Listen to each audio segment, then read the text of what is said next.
नमस्कार साथियों, मैं प्रमोद खंडूड़ी और आप देख रहे हैं हिमालय प्लस।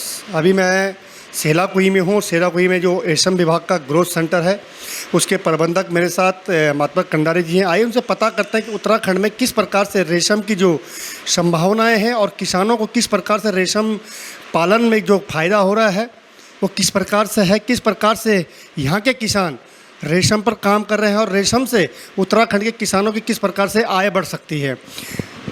माधव कंडारी जी, नमस्कार। स्वागत है आपका। कंडारी जी, हमने उत्तराखंड में देख रहे हैं कि लगातार किसानों के लिए सरकार नए नए आयाम खोल रही है। रेशम विभाग बहुत बड़ा आय का स्रोत यहाँ पे बन सकता है, जो कि यहाँ का जो रेशम होता है उच्च क्वालिटी का रेशम होता है। तो क्या स्थिति है उसकी वर्तमान में? वर्तमान में ये जो आप रेशम उत्पादन की प्रदेश में कैसे बढ़ाया जाए उसकी संभावनाएं क्या हैं, इस पे मैं ज़्यादा कुछ नहीं कह पाऊँगा, क्योंकि ये रेशम विभाग का काम है और हमारा काम जो है राज्य में जो उत्पादित होने वाला कच्चा रेशम है उसकी हम 100% जो है विपणन सुनिश्चित करते हैं। और यही इसमें हमारी भूमिका इसलिए बड़ी, रेशम फेडरेशन की भूमिका इसलिए महत्वपूर्ण है क्योंकि अधिकतर जो कैश क्रॉप हैं या जो साइड जो बिज़नेस होता है फार्मर्स के, उसमें किसानों के सामने समस्या होती है कि अपने उत्पाद तैयार करने के बाद उसको बेचे कहाँ, उनको बाज़ार नहीं मिल पाता है। तो इस मामले में राज्य में इस समय रेशम फेडरेशन इस स्थिति में है कि हम लोग राज्य में उत्पादित होने वाले हर जो भी रेशम फेडरेशन के द्वारा जो हमारे बाज़ार में मंडियों में जो ककून लेके किसान आते हैं, हम लोग 100% उनसे कोया क्रय कर रहे हैं और उनको स्थलीय या उसी दिन हम उनका भुगतान सुनिश्चित करते हैं। दूसरा पहलू ये है कि राज्य में इसमें रेशम जो काश्तकारों का है, इसमें इनको फ़ायदा क्या मिल सकता है या इनको किस तरह से आय हो सकती है। तो हालांकि इसमें विस्तृत रूप से जो है निदेशक रेशम या विभाग के लोग बता पाएंगे, परंतु जितनी मेरी जानकारी है कि एक रेशम कीट पालक अपने पास साल भर में हमारे राज्य में 2 फसलें होती हैं मुख्यतः, बसंत फसल और मानसून फसल। बसंत फसल का काम अप्रैल में होता है और मानसून का अक्टूबर में होता है, सितंबर अक्टूबर में। एक किसान अगर 100 DFL या 100 औंस कीड़ा पालता है तो उसको एक 10 बाई 10 का कमरा चाहिए होता है और उसको सहतूत की पत्ती उसको चाहिए होती है उसके लिए। तो सबसे पहले किसान के पास अपना सहतूत का बाग हो या सहतूत का बाग ना हो तो उसके आसपास जो है सहतूत के पेड़ उपलब्ध हों, भोज्य पौध उपलब्ध हों। अगर वो 100 DFLs पालता है और मौसम में कोई अनएक्सपेक्टेड चेंज ना आए तो एक किसान 100 DFL में लगभग 40 किलो कोकून पैदा कर सकता है। और उस 40 किलो कोकून से अगर वो ला जाता है तो उसको लगभग 16 से 18 हज़ार रुपये आज की जो रेट हमने दिया है, 480 रुपये मैक्सिमम रेट गया आज। तो इस हिसाब से अगर मैं कैलकुलेशन करूँ तो 16 से 18 हज़ार रुपये उससे आय अर्जित कर सकते हैं। उसमें क्या होता है, क्योंकि एक डोमेस्टिक वर्क है और किसान के लिए जो है अपने जो भी उनके जो काम हैं उसके साथ में अतिरिक्त रूप से करते हैं। और ये लगभग किसान के पास जो कीड़ा होता है लगभग 15 दिन के आसपास होता है। तो उसको 15 दिन में लगभग अगर उसकी जो है पत्ती की कॉस्ट अगर उसमें जोड़ दी जाए तो उसको एक तरफ से 16 से 18 हज़ार रुपये की आय हो सकती है। तो उसमें बहुत ध्यान देने वाली बात यह है कि ये रेशम का कीड़ा जो है बहुत सोफिस्टिकेटेड होता है, जल्दी से बच्चे की तरह पालना पड़ता है इसको। तो इसमें जो है बीमारियों की संभावना भी बहुत ज़्यादा होती है। तो किसान के ऊपर डिपेंड करता है कि वो उसको किस तरह से उसका ध्यान रखता है। बट जो हमारी बसंत की क्रॉप होती है तो उसमें मुझे अच्छी तरह से जानकारी है कि हम लोग देहरादून में भी, हरिद्वार में भी या अन्य जनपदों में जहाँ पे किसान जो है बिल्कुल ऐसी प्रोफेशनल तरीके से इसको पाल रहे हैं और विभाग से तकनीकी सहयोग ले रहे हैं, तो मैंने ऐसे किसान भी देखे हैं जो एक क्रॉप में 25-25 हज़ार रुपये की पेमेंट ले जाते हैं। तो संभावनाएं हैं।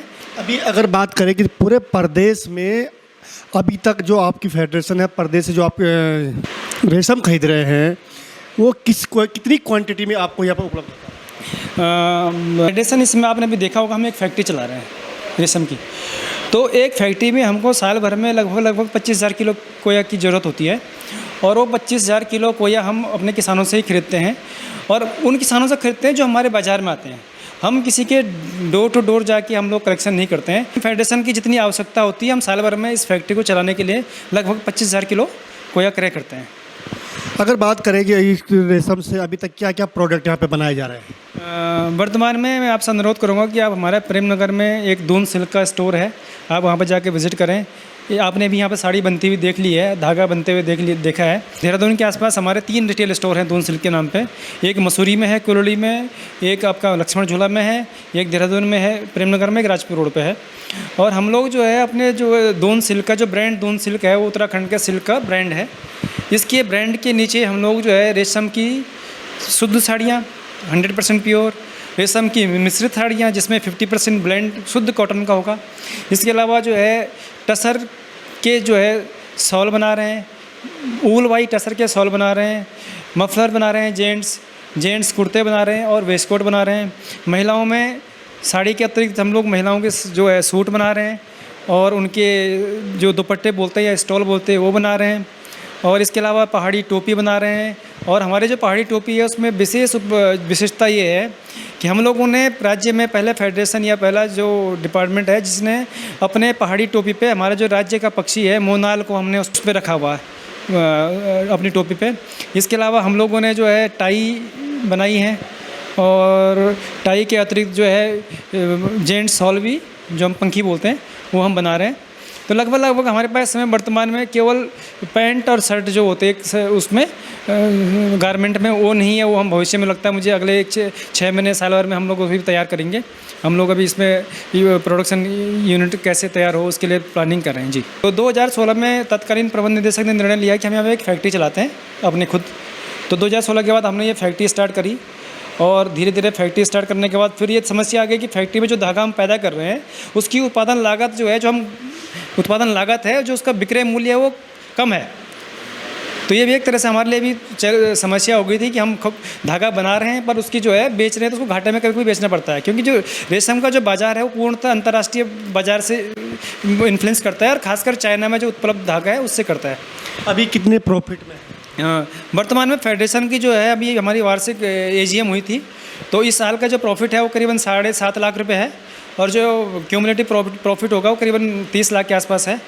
और प्रॉफिट से ज़्यादा हमारा मुख्य उद्देश्य ये है कि हम अपने फार्मर से जो भी पैदा कर रहा कपून वो 100% क्रय करें, उसको उसका मूल्य दें। और ये प्रॉफिट वाला जो आपने बात करी हम अभी व्यावसायिक मॉडल पर जा रहे हैं इस समय वर्तमान में। हमने राज्य में लगभग अभी एक है आपने पावर लूम देखी होगी यहाँ पे। इसके अलावा हमने राज्य में लगभग 150 लोगों को हथकरघे हैंडलूम बांट दिए हैं और अभी हम आने वाले समय में जो है लगभग 50 लोगों को और देने के लिए जो है भारत सरकार से अनुरोध करेंगे कि हमको सहायता कराएं। तो हैंडलूम उपलब्ध कराएंगे लगभग हमने 150 लोगों को जो उपलब्ध कराए हैं उनकी अभी ट्रेनिंग चल रही है।